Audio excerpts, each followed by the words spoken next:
Another one of the mock drafts, and it's mock draft season. We'll have some fun with it. More than anything, these are guys just to listen out for and watch as they develop. So this one, Pro Football Network, their mock draft, they did a 4-rounder.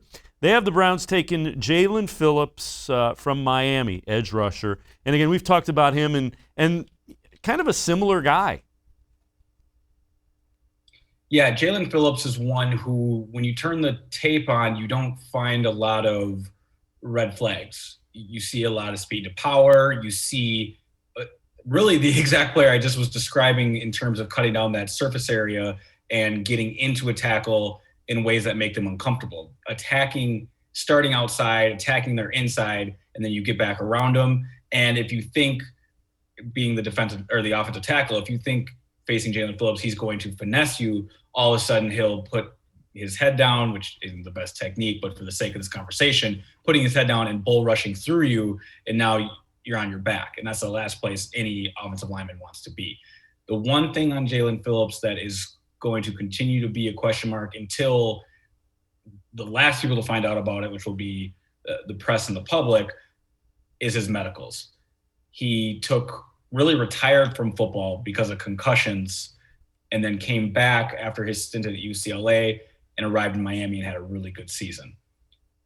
Answering those questions as to why he left, his ability to get cleared and come back, why he thought it was safe for him to play, and what that means going forward are all serious question marks, because regardless of talent, the first thing that matters is medical. And I bet there are teams that, because of his concussion history and his early retirement and return, have just taken Jalen Phillips off their draft board. I wouldn't advise it, but I also don't have the information. So I must acknowledge it, but then I can't act as if I know. So all I do know is what he does on the field. And to me, I think he's probably a top 2 prospect at this position.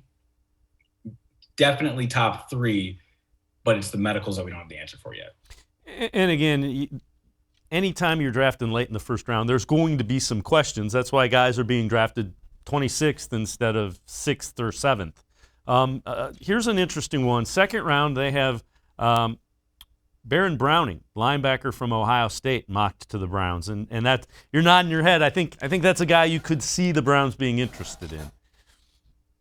100%. Really see why a team like the Browns would be targeting Browning. The thing about him is he might be climbing a little bit as the discussion unfolds as to who is the number 3 linebacker in this class. And there's some names we probably will get to. And that's exactly where he pegs. Like, he's not better than Micah Parsons. There's some talk that the Notre Dame kid is more of a safety than a linebacker. And then we're in the Browning area, which could mean he's a first-round pick. Now, do the Browns have to grab him at 26 because he's not there at 59? That might become something that is out of Andrew Berry's control, and they don't have a chance there, or they trade up for him. Point being, it's a guy that, as I study him, as I read about him, I'm seeing a lot of physical traits that stand out. 6'3", 240, can cover in space. You trust him in his zone drops. He can play on the edge. He can play in the middle. Ohio State played him really everywhere. He might be better on the edge to let his athleticism shine, but he also has the ability to play sideline to sideline, which is something you can't say about a few other linebackers in this class. And when it comes to the physical traits, he's just got a body that not a lot of guys at this position have either. Last one we'll do with this one, third round, they have Tylan Wallace, wide receiver, Oklahoma State. I know that's a guy you like.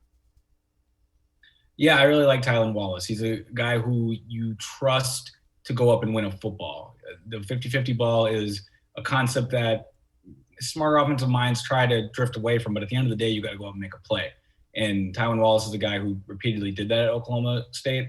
I wonder if he has the separation ability and the consistency to get open on the outside, but that's not something he'd be expected to do in Cleveland and really anywhere he goes in day one. He'd be a rotation guy, special teams guy, and then can learn from there. And as a third or fourth round pick, he would make a lot of sense.